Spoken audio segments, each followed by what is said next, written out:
la navigation au sein du logiciel targeté est relativement simple. Vous avez le menu supérieur qui comprend le tableau de bord, la recherche d'audience. Donc la recherche d'audience, ça correspond à toutes les audiences que vous allez pouvoir utiliser pour votre ciblage avancé.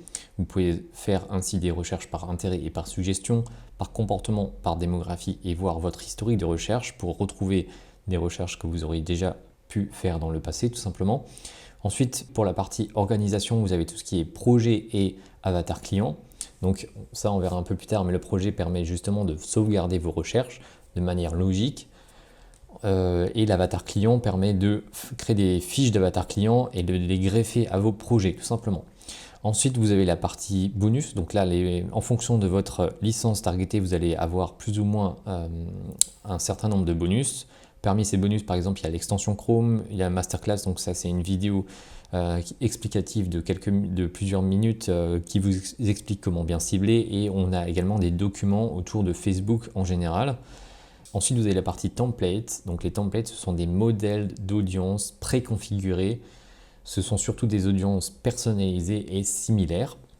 Ensuite, vous avez la partie raccourci. Donc là, vous avez le petit F qui correspond au compte Facebook lié à targeter. Donc précédemment, on a lié targeter, le logiciel targeté au compte publicitaire, à un compte publicitaire Facebook. Et bien quand je clique sur le petit F, ça m'ouvre le gestionnaire de publicité du compte associé. Donc là, c'est le compte de targeté. Ensuite, à droite, vous avez l'aide en ligne. Donc ça, c'est un accès rapide à notre support d'aide en ligne. Il y a quelques questions qui sont déjà répondues dans notre base de recherche, tout simplement. Mais si vous avez d'autres questions qui ne sont pas listées dans les FAQ, dans les questions fréquentes, vous pouvez bien entendu ouvrir un ticket de support et on va essayer d'y répondre le plus rapidement possible. Ensuite, vous avez la gestion de la langue. Là, je reste en français, mais vous pouvez passer en anglais. Et tout à droite, vous avez bonjour, virgule, Quentin, donc votre prénom ou votre adresse email. Eh bien, c'est les informations utilisateurs. Donc, pour les informations utilisateurs, il y a 5 parties en fonction de votre licence. Bien entendu, vous pouvez modifier votre nom, prénom, site web, etc.